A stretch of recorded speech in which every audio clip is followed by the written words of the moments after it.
Olá, pessoal! A série intitulada Contando Histórias de Sapiranga, Registros de Memória da Comunidade, é uma iniciativa do Museu Municipal de Sapiranga, que procura contar partes da história de Sapiranga através de diferentes registros de memórias de diferentes personagens que fazem parte da história da nossa cidade. Eu espero que vocês gostem da série que nós vamos apresentar, para que a gente possa aprender um pouquinho mais sobre história, sobre política, sobre economia, sobre educação, saúde e cultura, né? Um bom vídeo a todos vocês!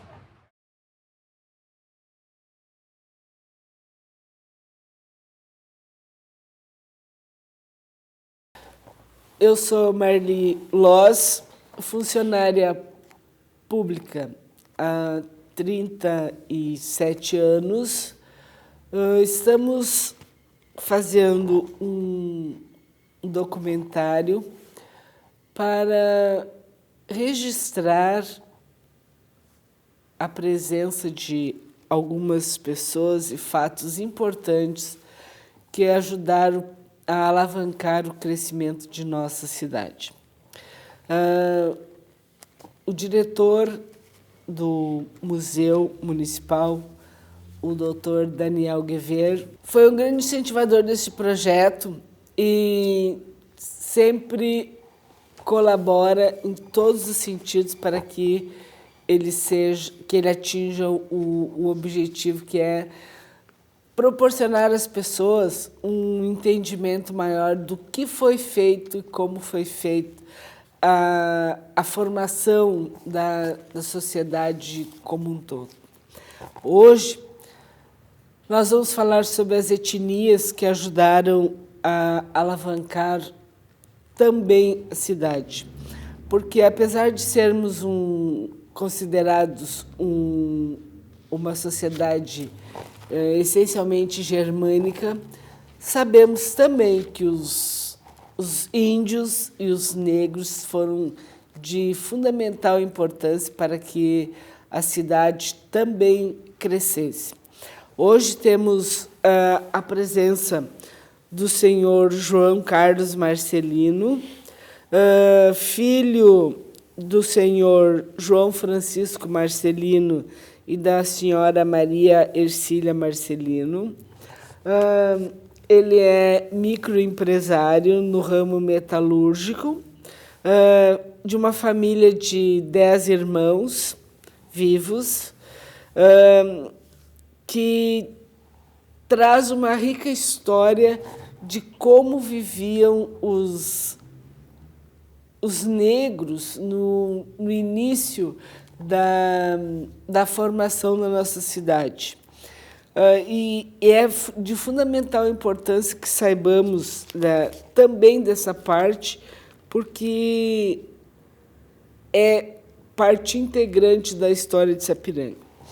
Então, Marcelino, seja muito bem-vindo. Bom dia. É um prazer te receber aqui hoje, a gente falar um pouco sobre a tua trajetória, a tua infância. Eu gostaria que tu ficasse bem à vontade para falar a respeito das tuas impressões desde a época da infância e como foi essa transformação toda até hoje, tá?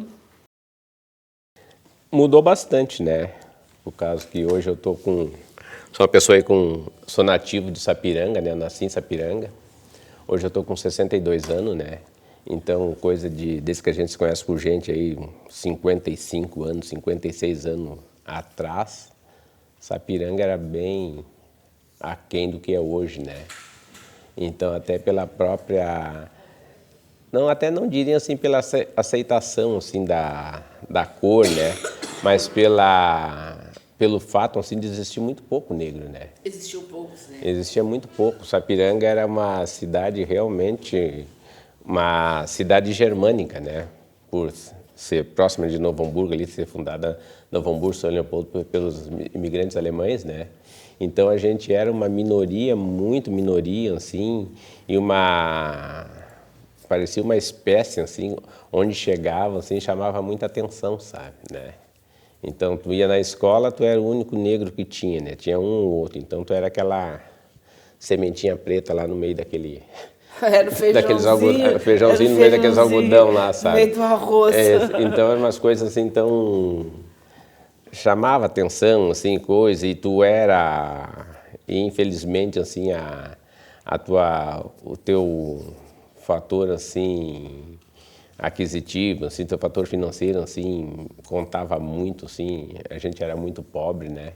Então isso aí, umas coisas assim que era visto, assim, era notado, né? Mas coisa assim, então mudou muito de lá para cá, né?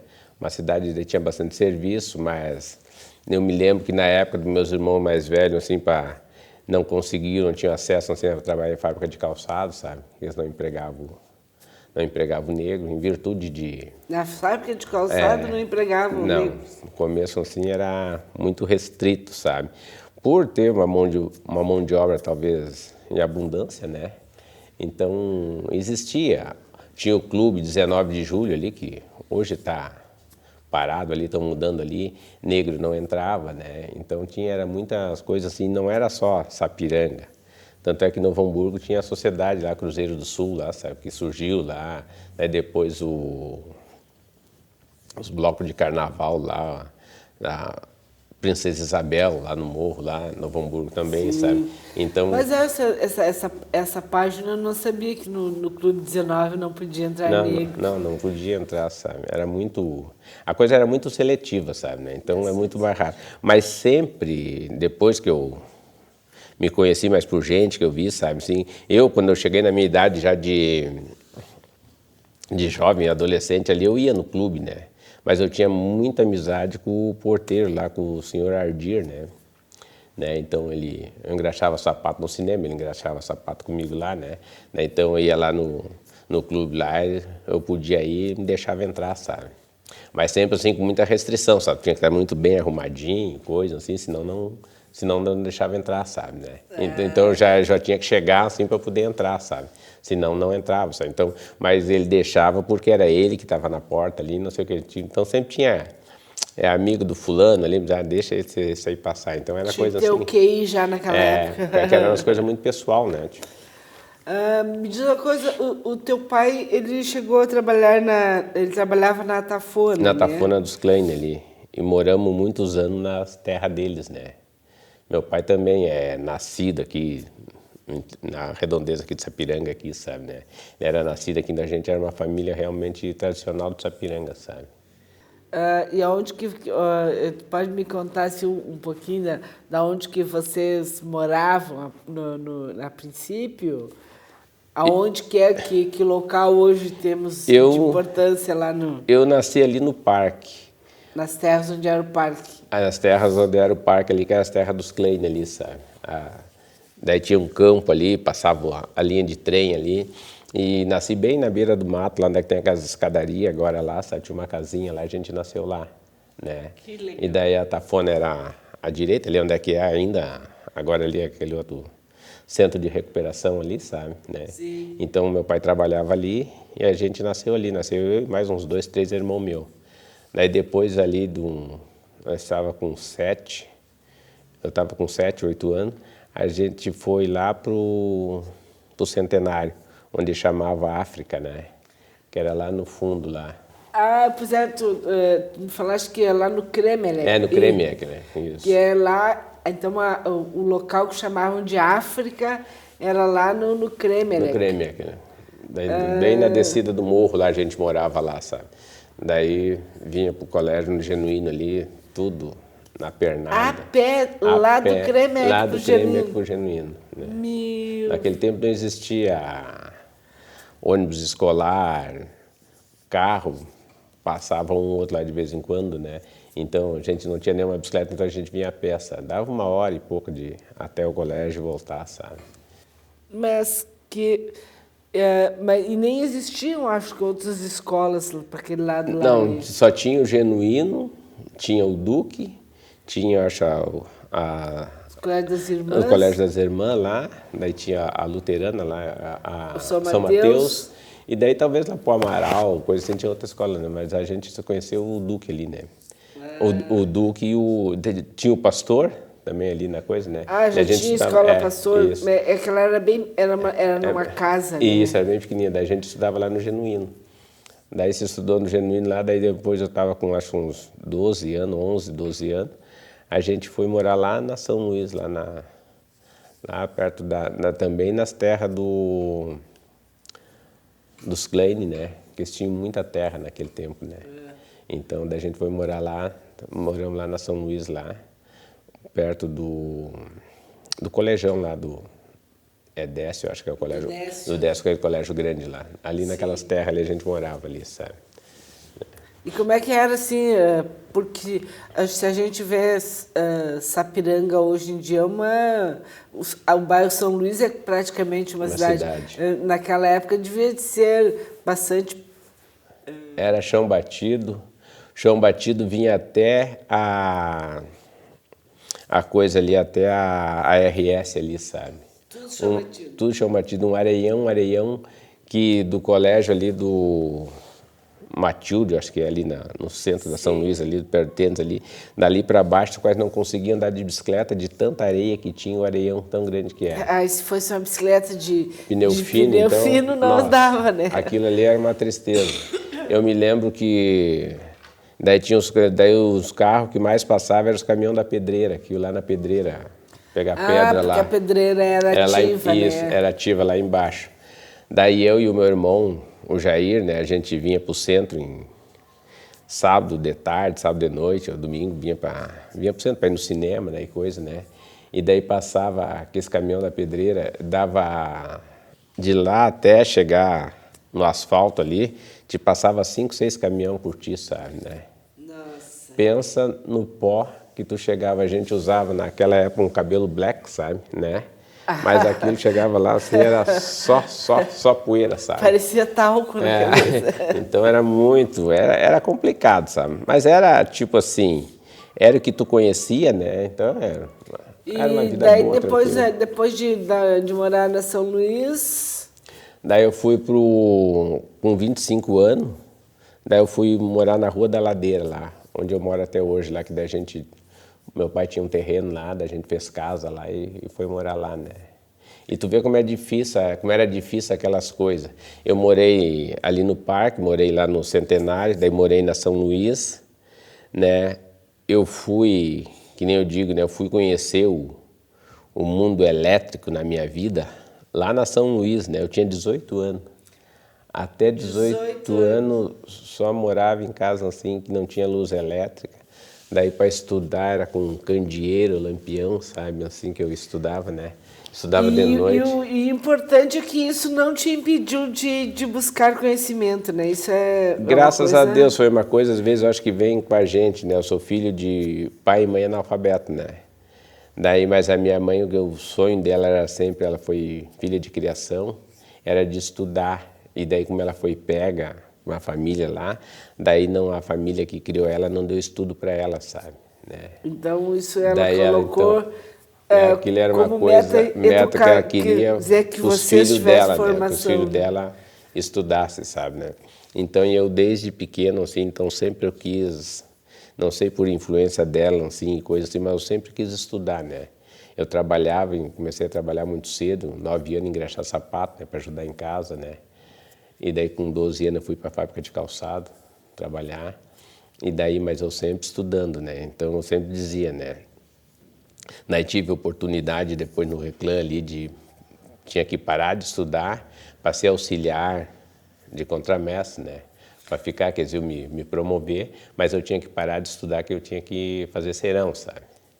Daí eu disse que não, né? Daí até o cara me contestou lá que eu tive que escrever uns negócios, escrevi errado. Ele disse, tu tá perdendo tempo lá, deixando de ganhar dinheiro aqui, o que tu tá fazendo na escola, não tá aprendendo nada, tu não sabe fazer essas coisas aqui, tu não sabe escrever, não sei o quê. Daí eu até disse para ele, por eu não saber que eu tô lá, sabe, né? Por isso que eu quero aprender, sabe? Né? Então, tá certo. E daí então eu tu sempre... chegaste a fazer até o 3º grau, né? Tu ingressaste Ingressei na faculdade 2 vezes, né? Não terminei.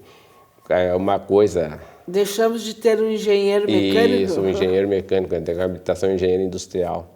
Por isso é uma das coisas que eu me arrependo de não ter concluído, sabe? Mas não é tarde, dá tempo ainda. Mas agora eu quero outras coisas. Eu comecei, daí eu me formei como técnico, né, no Liberato, daí eu botei firma, sabe? Daí a firma estava indo bem, coisa, daí eu estava fazendo faculdade, daí parei com a faculdade para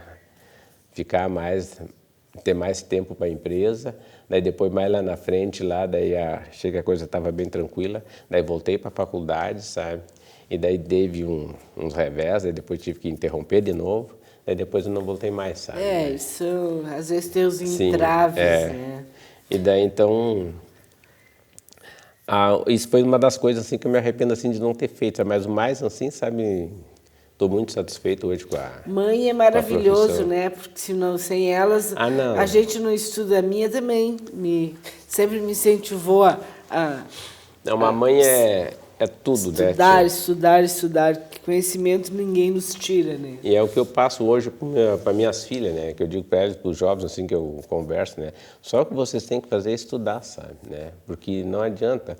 E hoje ainda está mais difícil, na minha época, né? Hoje é o que eles contestam, né? Eles falam, né? Na minha época, na nossa época, né?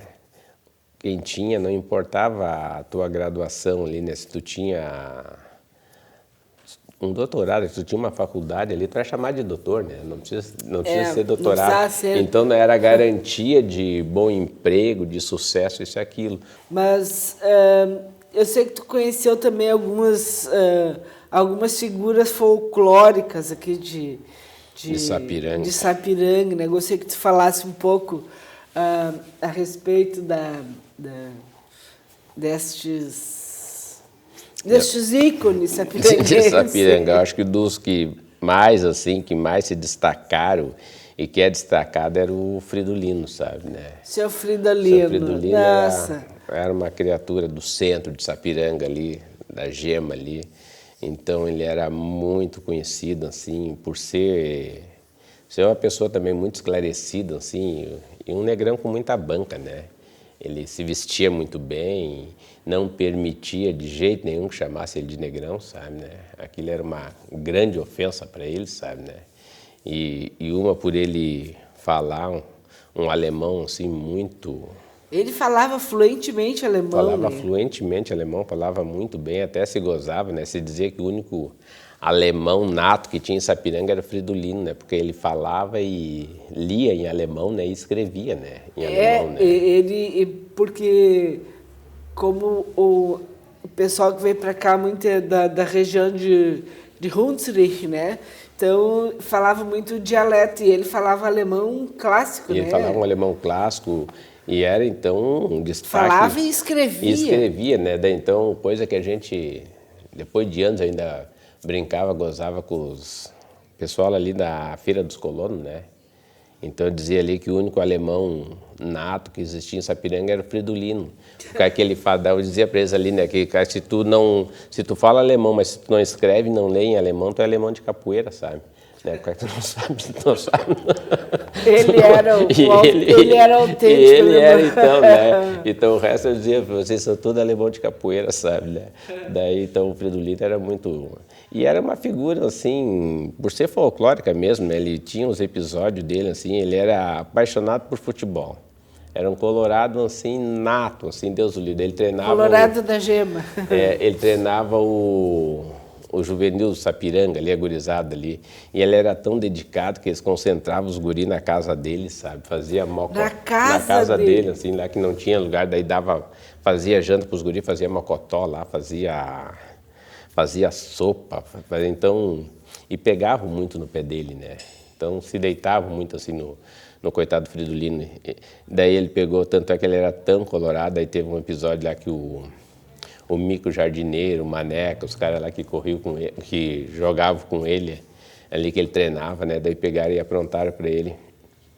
Fizeram uma carta, induzindo, dizendo que mandaram uma carta para ele, que foi o cônsul do Internacional que mandou para ele. Eles né? escreveram como se fosse o cônsul que mandou para ele a carta, né? Uma carta timbrada lá, convidando o Fridolino para ser treinador do juvenil do Inter, né? Daí aquilo assim deixou ele super emocionado, né? Daí marcaram data até assim para ele se apresentar lá. Ele ficou umas 2 semanas antes assim se despedindo do pessoal, né? Dos amigos aqui. Dos amigos, contando para todo mundo assim que agora ele estava indo para o Inter, não sei o que, isso, aquilo, mas fiquem tranquilos, eu vou continuar o mesmo e as oportunidades que tiver eu levo vocês, não sei o quê. E daí o coitado Negrão pegou as malinhas e se mandou para lá, né? Chegou lá, foi aqui, não deixaram nem entrar, né? Ninguém sabia dele, isso e aquilo, né? E daí, então, aquilo foi gozação, assim, por um tempão, Eu só imagino né? o quanto ele não ficou bravo. Ele ficou muito bravo, né? E os outros, então, mais se deitavam, né? E davam risada. Então, aquele tempo, assim, existia, como eu vou te dizer assim, umas brincadeiras até mais sadias, assim, ficavam, assim, mas era tudo, assim, uma questão, assim, era brincadeira mesmo, né? Faziam, assim, para se deitar, que não existia tanta violência, assim, que nem é hoje, né? Então, as coisas assim... Eu lembro do seu Fridolino, porque como eu vim em 73 para morar em Sapiranga, ele era uma figura, ele andava sempre de terno branco, sempre de terno branco. linho. Sim. E se tu chegasse e dissesse para ele, oi, Fridolino, ele continuava impassível, ele nem olhava. Agora, se a gente dissesse, boa tarde, senhor Fridolino, ou bom dia, ele fazia uma deferência, tirava o chapéu, sabe? Agora, se chamasse só de Fridolino, ele nem não escutava. Nem te olhava. Ele era uma figura figura. muito... E me conta da história da bicicleta dele. Ele mandou uma carta pro... Ele Ele mandou uma carta pro cônsul da Alemanha, né? E daí o cara pegou e presenteou ele com uma bicicleta. Uma bicicleta cheia dos adereços, assim, aquelas fitinhas, tinha punho, daí cheio de fita, tinha paralame, daí tinha os aparabarro, que se falava, né? Assim tinha. E daí ele encheu, era cheio de fitinha, tinha sininho, assim, aquilo era uma relíquia, né? Então o Fridolino, então, andava com aquela bicicleta, assim, né? Então, e a homenagem, né, que ganhou do cônsul da Alemanha, por ele ter mandado uma carta em alemão, isso e aquilo, né? Sim, então, né? Tu imagina? Aquilo era tudo para ele, sabe? Sapiranga sempre foi essa coisa, assim, uma cidade que foi desenvolvendo uns anos atrás, todo mundo se conhecia por ser uma cidade muito pequena, né? Então, todo mundo sabia o que estava fazendo. Aí teve aquela explosão do calçado, né? E daí foi quando surgiu, assim, que Sapiranga virou cidade, uma cidade pequena, com status de cidade grande, né? Cheio cidade de favela. rica. Cheio de favela, daí coisa, gente assim, quase não tem onde morar, sabe? Foi nos anos 80, Nos né? anos 80, né? O nosso prefeito Zimmer, o Carlos Zimmer ali, né? Remy Zimmer. Foi para televisão, né? Pedir, eu lembro disso que eu estava assistindo a RBS. Foi na época dele que Sapiranga foi no Jornal Nacional. Sim, isso. Que Sapiranga foi a cidade com o maior arrecadação de não sei se era de exportação na época, sim. Né? Então, era um calçado, bombava muito, ele foi para TV, para RBS, coisa, né? Pedir o povo vir morar em Sapiranga, que Sapiranga necessitava de mão de obra, tinha daí muito deu uma explosão serviço, demográfica na cidade. E daí o que aconteceu? O Frederico Westphal, sim, aquela região toda lá, né? Veio uma bastante cidade gente muito comercial, né? Quase não tinha empresa, lá era agricultura e aquele tempo a agricultura engatinhando ainda, né? Então eles botavam 2 famílias o pessoal que vieram de lá contam, né? Botavam 2 famílias numa tombadeira, davam uma cesta básica para eles. Os prefeitos queriam se ver livre pegaram do lá, povo, daí né? o pessoal que estava sobrando lá e vinha de tombadeira para Sapiranga, soltavam na entrada da cidade ali e ia embora, né? Daí o pessoal ficou alojado ali. Foi uma época de crescimento demográfico próximo onde é que era o bastante parque ali, sabe? O pessoal foi daí montando barraca, ficando embaixo de árvore, daí foi indo. Daí Vila Irma, Santa Fé, São Luís, Amaral, foi juntando aqueles núcleozinhos assim, habitacional de favela, sabe? Cresceu E a cidade explodiu, a cidade. assim, em termos de movimento demográfico, assim, e desde ali custa para normalizar, daí tu fazer um plano diretor, tira aquele pessoal ali, a loja, e daí vem mais gente, daí tem serviço, e vem mais parente, coisa. Então a coisa eu não sei se tu lembra, eu acho que foi nos anos 80 também que eu lembro que foi um burburinho assim na cidade, a vinda do gerente do Banco do Brasil. Que veio para Sapiranga por ser um negro, né? E eu lembro assim, até na escola eu tinha colegas que falavam, mas viu que agora vem um negro ser gerente do Banco do Brasil aqui. Isso foi um acontecimento, e era uma pessoa maravilhosa. Eu me dou até hoje com uma das filhas dele que mora nos Estados Unidos, a gente se comunica ainda. Tem uma outra que era filha de criação, que foi minha colega ali no Pastor também. Eu sou uma pessoa sensacional. E o povo se rendeu ao Seu Rosa, só me lembro do sobrenome dele, que era a dona, e a esposa dele também, uma pessoa maravilhosa, né? Então, que eu lembro assim, que foi um marco na sociedade sapiranguense, porque o casal Rosa tiveram que abrir as portas todas da cidade, do clube para eles, né? Então, foi um acontecimento também. Para tu ver como era uma coisa assim marcante, assim, o preconceito, o racismo, assim, né? Daí chegar aquela pessoa assim, como se era uma coisa assim que causava tanta estranheza, assim, como impactou. Aquilo não era uma coisa normal, né? Não era. Normal, assim, como ele é gerente do banco, não teria um outro, né? Mas essa mesma questão dos negros a gente vê com os índios até hoje ainda, né? Porque Sapiranga, apesar de ser uma comunidade predominantemente alemã, as raízes da cidade, né, da colonização ter sido alemã, não dá para se furtar da presença negra e índia também na formação da cidade, no crescimento, no que se chama no progresso da cidade, né? Tu é um empresário do ramo metalúrgico que também produz emprego, que produz renda, que produz divisas para a cidade.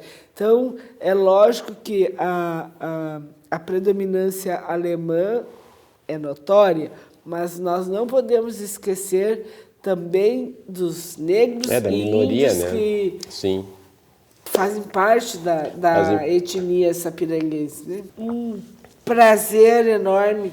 Qualquer coisa que queira relembrar ou falar, estamos à disposição lá no museu. De vez em quando aparece no meu Instagram o Fernando, o neto do Fridolino, sabe, que estudou comigo. A hora que eu conseguir me comunicar com ele, eu quero... tu peça a ele, por favor, se ele tem algum registro. Que ele com certeza tem bastante fotos de família e coisa ali. E vai ser uma pessoa que vai no poder museu, engrandecer bastante, né? Então, muito obrigada. Eu que agradeço.